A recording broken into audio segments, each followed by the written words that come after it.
Good morning, guys. I'm going to start us off with a little story and a little bit of a joke. So, a doctor of psychology was making his rounds around his work office for the night, and he was checking up on his patient. And patient number 1 and 2 are in this room.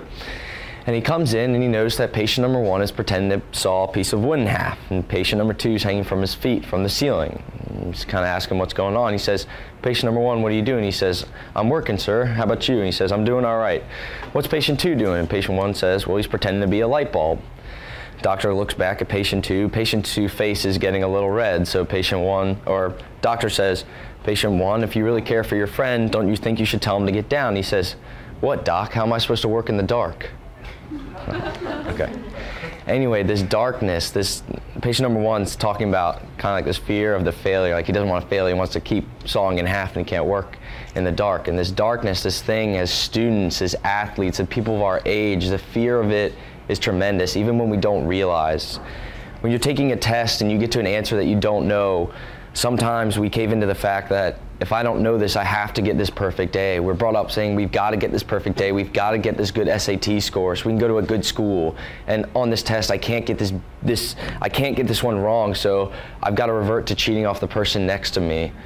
How are you supposed to cheat off the person next to you if you're not going to learn? Why don't you take that and say, it's okay to fail, it's okay to not learn it? Because what happens on the exam? Sure, you cheat off that person, you get it right. Then on the exam, that material comes up on a bigger question that counts for more, and you still don't know it. What are you supposed to do? Take the failure, get it wrong, and learn, and go on to the next one. There's a problem that I have with the soccer club that I play for. The way we play, it just gets on my nerves. We play so safe. We play in the back. We just move it around. There's no emphasis on creativity, going forward, taking a chance. There's no taking chances. You have to play safe, and maybe we'll get that perfect goal where no one touches it and gets in. I hate it, and I'm so tired of it. I just want a little bit of creativity. I want to have a little bit of fun. I want to have a little bit of excitement, but no, you can't, because there's the failure, the risk of losing the ball. I want to give 2 examples today of 2 people that I think that have done a great job of focusing on, not caring about failure, but trying about new things.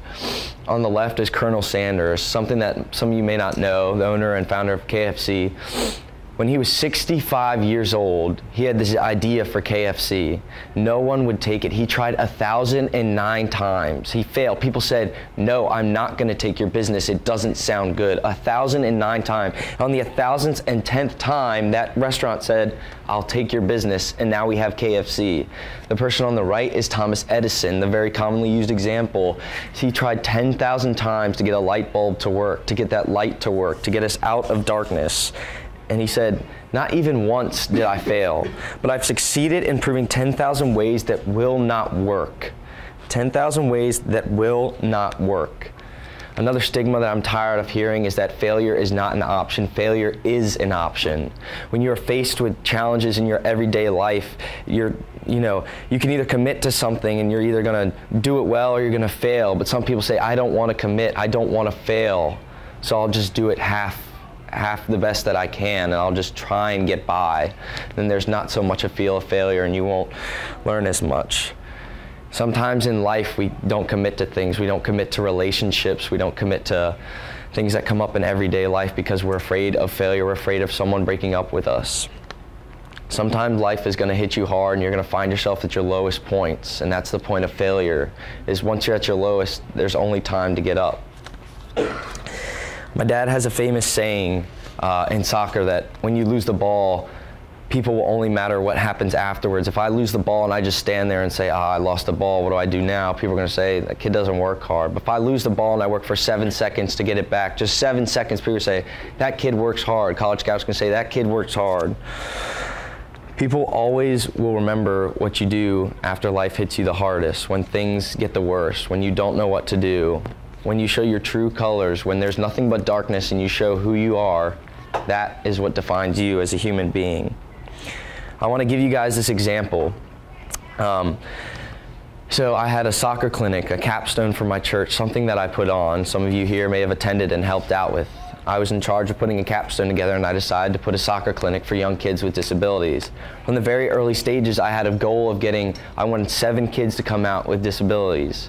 I didn't reach that goal. I worked months and months and months, and I had 40 plus volunteers, but I had only a total of, I think, 11 kids come out for 2 hours. In my mind, that was a failure. I'd worked months and months, and I had failed. Yet in the end, a dad came up to me of this girl, and he said, "Son, I want to tell you something." And I said, "Sure, go ahead." He said, "Today's the first time that I've seen my daughter, who's 7 years old, sweat." Now that might be a little bit weird, but I want you guys to think about that. Think about it really, really hard. Like I'm sweating a little bit right now because I'm just a little bit nervous giving this talk. But she's 7 years old, and her dad has never seen her sweat. By the time we were 4 or 5 years old playing tag, we were sweating. I considered it a failure, yet this dad and this girl considered it a success. Even when you're at your darkest moments and things seem all out black, there are little pockets of light that you guys can look at and say, I succeeded. Even if you failed on that test, because you learned the material, you succeeded. There is no failure. Failure is an option. And I challenge you guys to choose it. When you're at your lowest and life defines you, you've got to show your true colors. So today, I challenge you guys, today, tomorrow, I want you guys to show others around you. I want you to show yourself. When you guys are in the darkness, like Ratatouille in the movie, when he has no clue what to do and he's just picturing himself, you know, tasting the different foods, and he sees the little colors come up behind him, all the different colors. When life hits you the hardest, when you guys are at failure, I want you guys to choose it, and I want you guys to show your true colors. So what are they? Thank you.